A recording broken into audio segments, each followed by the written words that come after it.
বিবিসির নিয়মিত আয়োজন সংবাদ সম্প্রসারণে সবাইকে স্বাগত জানাচ্ছি। মুক্তাদির অনেক দিনের বাছাই করা সংবাদ এবং এর পর্যালোচনা নিয়ে সংবাদ সম্প্রসারণে আজ অতিথি হিসেবে অনলাইনে যুক্ত আছেন দৈনিক নয়া দিগন্তের নির্বাহী সম্পাদক মাসুমুর রহমান খলিলি এবং আছেন গ্লোবাল টেলিভিশনের প্রধান বার্তা সম্পাদক ফেরদৌস মামুন। স্বাগত আপনাদের সংবাদ সম্প্রসারণে। আলোচনা শুরু করছি মাসুর রহমান খলিলিকে দিয়ে।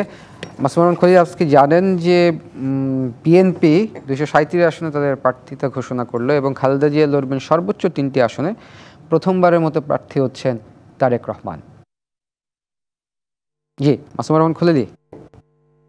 বিএনপির জন্য এই আয়োজনটা বেশ গুরুত্বপূর্ণ এই কারণেই তারা 237টা আসনে প্রার্থী ঘোষণা করেছে, কিন্তু তাদের প্রত্যেকটা আসনে 6 থেকে 10 জন পর্যন্ত সম্ভাব্য প্রার্থী ছিল।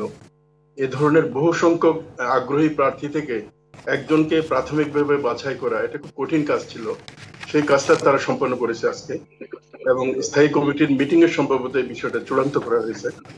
আর এই ক্ষেত্রে যেটা দেখি যে যেখানে অনেক প্রার্থী নির্বাচনে প্রতিদ্বন্দ্বিতা করতে চান, ওখান থেকে একজনকে বাছাই করার পরে স্বাভাবিকভাবে কিছু বিতর্ক কিন্তু থাকতেই পারে।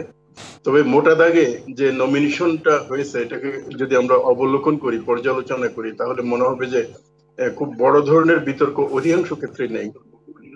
এই ক্ষেত্রে আমরা দেখতে পাই বিএনপির যারা সিনিয়র লিডার আছেন তাদের প্রায় সবাই মনোনয়ন পেয়েছেন, এক্সেপশন 2-1 জন ছাড়া। যেমন রুমিন ফারহানা নমিনেশন পায়নি, চট্টগ্রামে গিয়াস কাদের চৌধুরীর নাম আমরা দেখতে পাইনি, আসলাম চৌধুরীর নাম দেখি নাই। তারপরে আসাদুজ্জামান রিপন সম্ভবত মনোনয়ন এখনো পর্যন্ত পাননি, যদিও এখানে অনেকগুলো আসন শূন্য রাখা হয়েছে।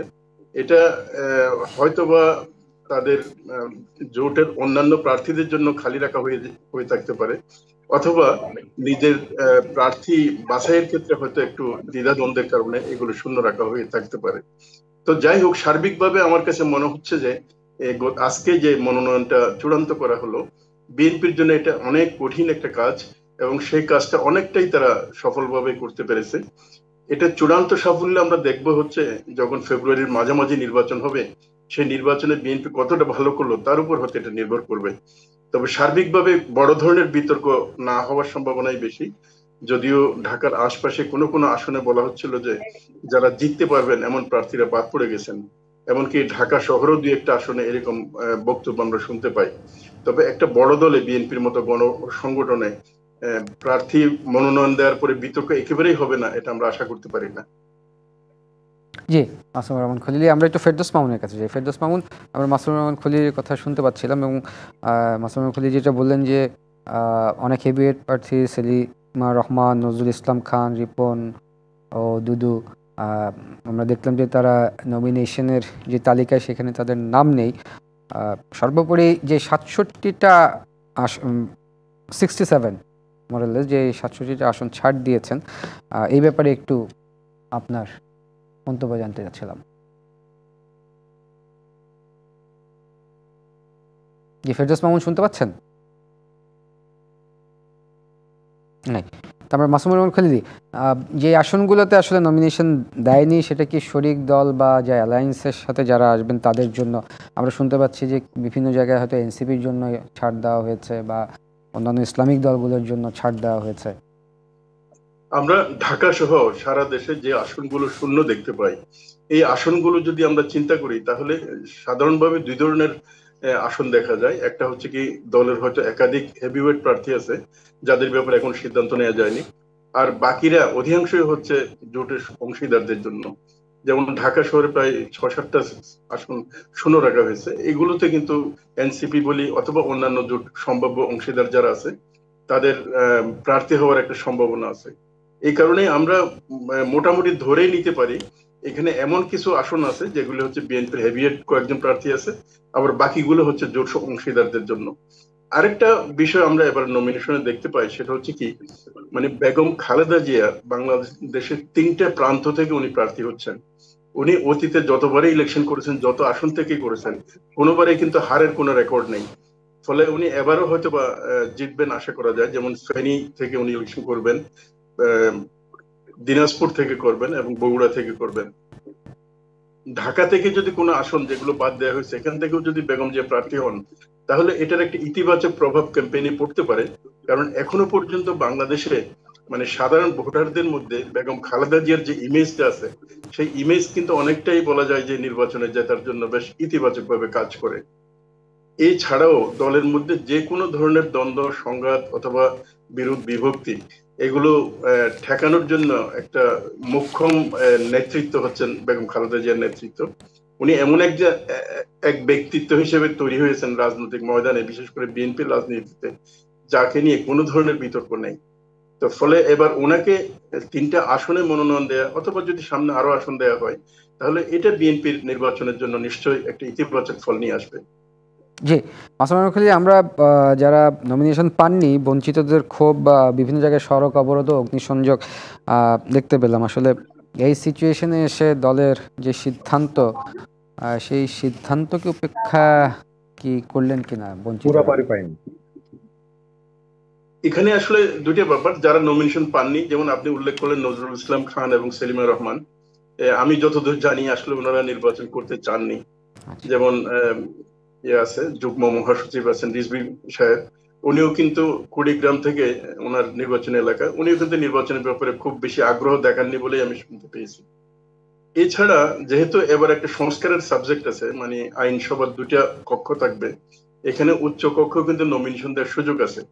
ফলে নির্বাচনের প্রচারণা এবং কার্যক্রমগুলো সংগঠিত করার জন্য কিছু কেন্দ্রীয় নেতাকে সম্ভবত বিএনপি পরিকল্পিতভাবে নির্বাচন থেকে বাইরে রাখছে। নজরুল ইসলাম খান, সেলিমা রহমান বা রুহুল কবির রিজভী এ ধরনের ব্যক্তিত্ব বলেই মনে হয়।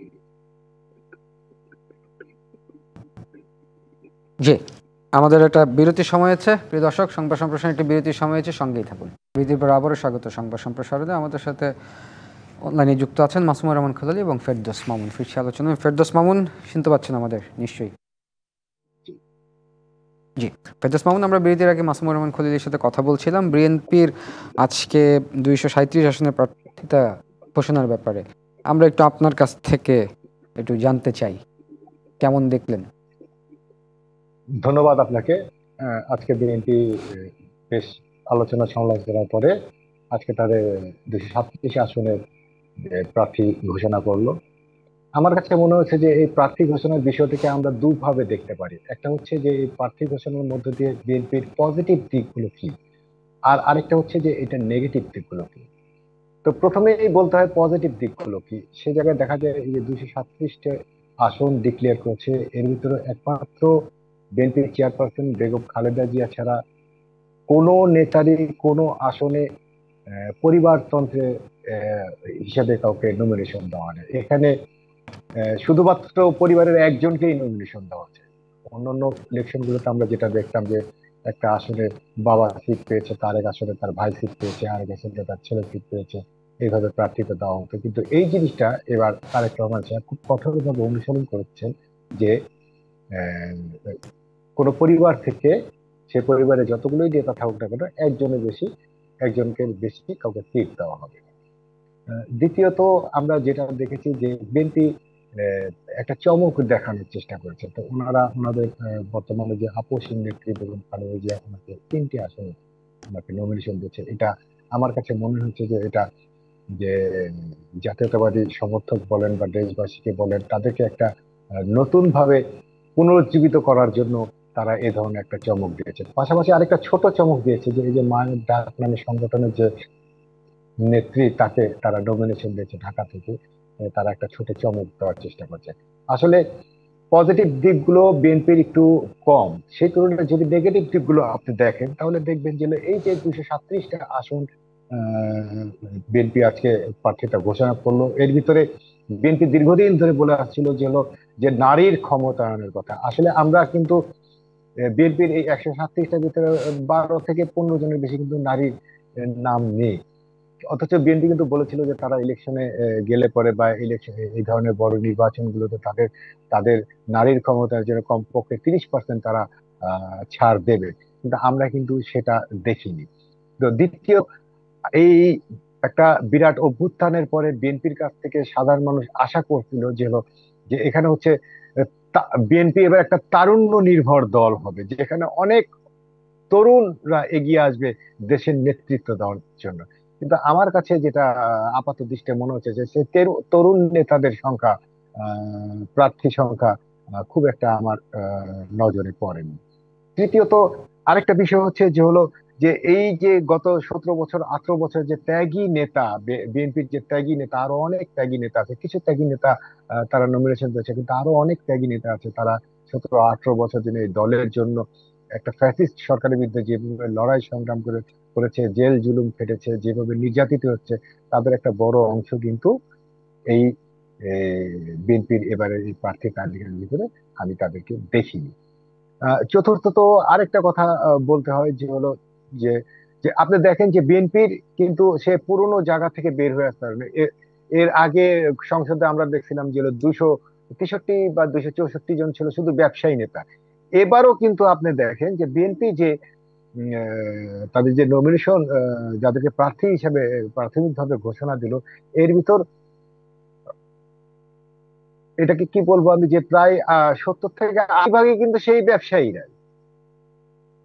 আমরা কি রাজনীতিবিদদের কাছ থেকে দেশের উন্নয়ন আশা করি, নাকি ব্যবসায়ীদের কাছ থেকে দেশের উন্নয়ন আশা করি? ব্যবসায়ীরা অবশ্যই সংসদে যে জনগণের কথা বলবে, তারা তাদের নিজেদের ভাগ্য পরিবর্তনের জন্য কথা বলবে, তারা নিজেদের জন্য কথা বলবে, তারা তো দেশের জনগণের জন্য কথা বলবে না। কিন্তু আমরা এই সংসদের কাছে আমরা জনপ্রতিনিধি চাই, বিএনপির কাছ থেকে জনপ্রতিনিধিকে তারা মনোনয়ন দেবে, সেই ধরনের একটা আমরা আশা করেছিলাম। পঞ্চমত আরেকটি বিষয় আপনি খেয়াল করবেন যে হলো বিএনপিতে গত 17-18 বছর যে সমস্ত বিতর্কিত নেতা আছে তাদের একটা বড় অংশ কিন্তু এবারও প্রার্থী হয়েছে। আপনার কি মনে আছে যে হলো 2014 সালের ইলেকশনের সময় যখন সারা দেশ বিএনপির আন্দোলনে, সারা দেশ বিএনপির দখলে চলে গেছে, শুধু ঢাকা শহর ছাড়া, সেখানে ঢাকা শহরে কিছু নেতার বিতর্কিত ভূমিকার কারণেই কিন্তু বিএনপি সে আন্দোলনে সফল হয় না। আপনার কি মনে আছে সে শাপলা গণ হত্যাকাণ্ডের কথা যে সময় বিএনপির কিছু নেতার বিতর্কিত কর্মকাণ্ডের কারণেই কিন্তু শাপলা চত্বরে হেফাজতের এই নেতাকারটা হয়েছিল, তারা কিন্তু বিএনপি সে সময় মাঠে নামে নেন। এরকম বেশ কিছু কর্মকাণ্ড আছে, বেশ কিছু নেতা আছে বিএনপিতে যারা বিতর্কিত আছেন। সে সমস্ত বিতর্কিত নেতাদের কিন্তু একটা অংশ এবারও নির্বাচনে জায়গা পেয়েছেন, যেটা কিন্তু আমরা সাধারণ জনগণ প্রত্যাশা করিনি বিএনপির কাছ থেকে। আমরা বিএনপির কাছ থেকে প্রত্যাশা করেছিলাম যে বিএনপি এবার একটা তারুণ্য নির্ভর, একটা মেধাবী রাজনীতিবিদদেরকে, ত্যাগী রাজনীতিবিদদেরকে প্রার্থী হিসেবে মনোনয়ন দেবে। যে আমরা একটু মাসুমুর রহমান খলিলের কাছে, যে মাসুমুর রহমান খলিল যেমন ফেরদৌস মামুন বলছিলেন যে যারা রাজনীতিবিদ তাদের আসলে মনোনয়ন দেওয়াটা হয়েছে রাদার দেন যারা ব্যবসায়ী। আপনি ফেরদৌস মামুনের এই কথার সাথে কি বলবেন? না, ফেরদৌস ভাইয়ের কথার সাথে অনেকটাই একমত পোষণ করতে হবে, তবে কিছু বিষয়ে আমি একটু ভিন্ন ধারণা রাখতে চাই। প্রথম কথা হচ্ছে, যখন এ ধরনের নির্বাচনে প্রার্থী মনোনয়ন করা হয় তখন সবচেয়ে বড় যে বিষয়টা থাকে সেটা হচ্ছে জয়ের সম্ভাবনা কতটা আছে। তো জয়ের সম্ভাবনার জন্য বাংলাদেশের যে ধরনের ভোট হয় তাতে আসলে আর্থিক সামর্থ্যের বিষয়টা কিন্তু সামনে চলে আসে।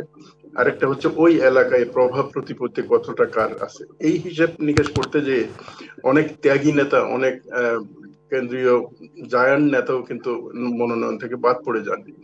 এটা এবারও মনে হয় কিছু কাজ করেছে।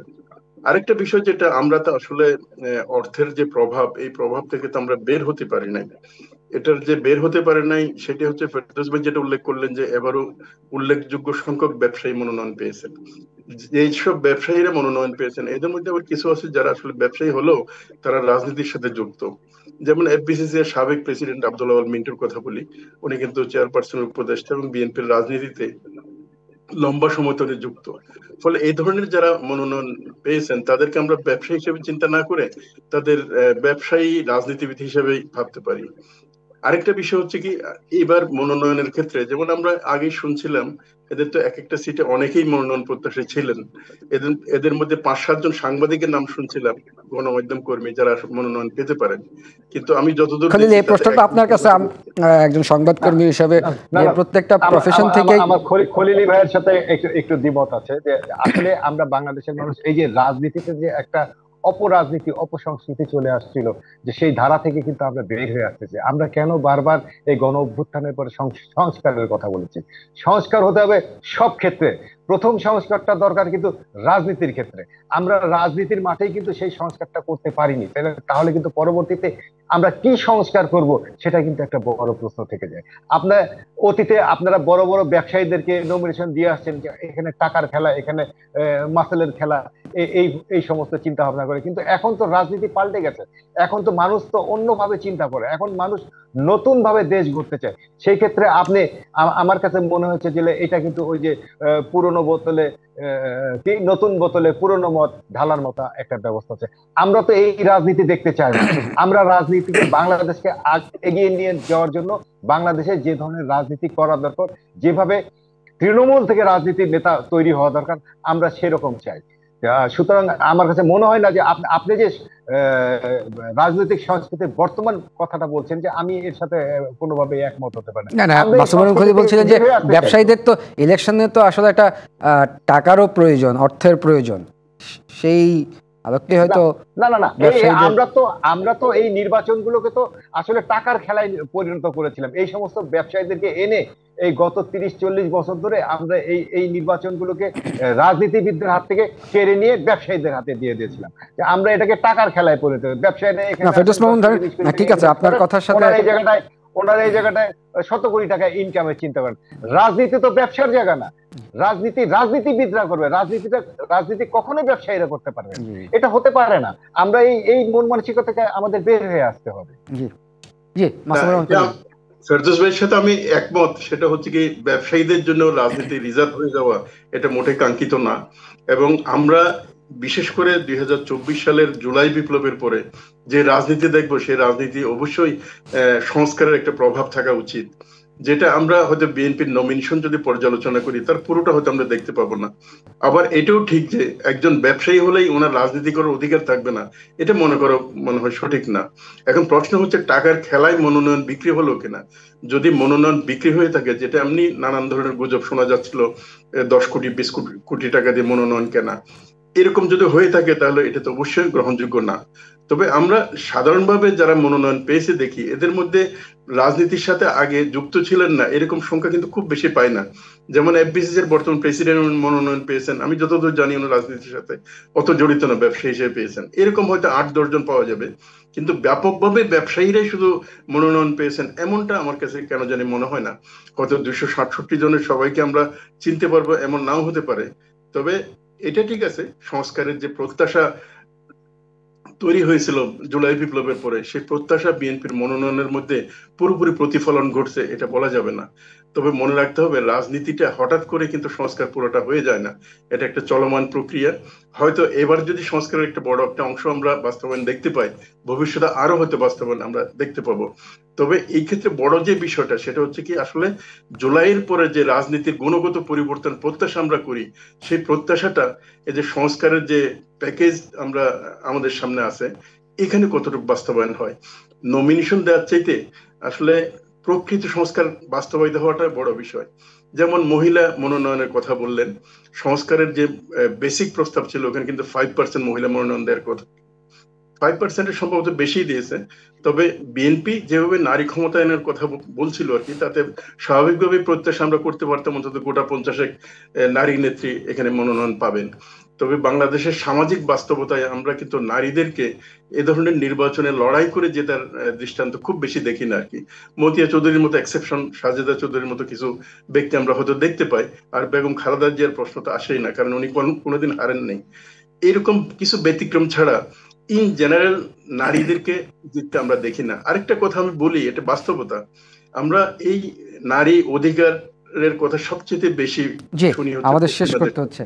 মাসুমুর রহমান খলিল, ধন্যবাদ। মাসুমুর রহমান খলিল, ধন্যবাদ। ফেরদৌস মামুন। প্রিয় দর্শক, এই ছিল ডিবিসি সংবাদ সম্প্রসারণে। ডিবিসির সঙ্গেই থাকুন।